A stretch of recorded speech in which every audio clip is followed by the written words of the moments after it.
this week's Keeping It Real, Cam Marston reflects on a family tradition that has been going on for 30 consecutive years. For the 30th year in a row, my SUV left my garage headed for the North Carolina coast the second to last Saturday in July. If we weren't in it, it would go by itself. It's what we do. It's what the car does. And it was packed tight with everything from fishing gear to bed sheets to food, to 150 oysters in the shell on ice, 2 cakes from Bake My Day, and a case of Get Along juice, better known as wine. My in-laws have rented a house on the Ocean Isle Beach in North Carolina every summer, and we are all expected to be there. There were 16 of us. Question for you. Name one spouse you know or have ever even heard of that's vacationed in the same place in nearly the same house with the same people on the same days every summer for 30 consecutive years. That person doesn't exist. I can't speak for my sister-in-law, but it makes me, well, I don't know what it makes me. Honestly, it makes me afraid for my life to declare that having vacationed in the same place in nearly the same house with the same people on the same days for over half my life, that I'm now ready to do something different. It wouldn't go over well.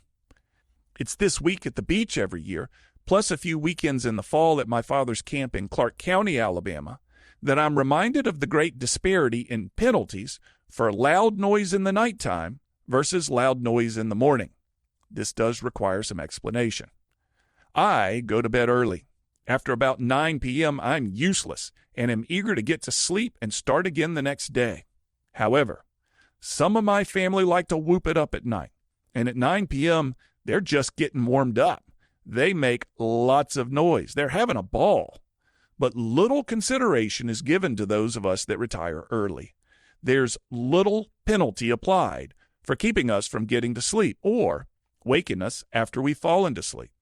However, the reverse is not true.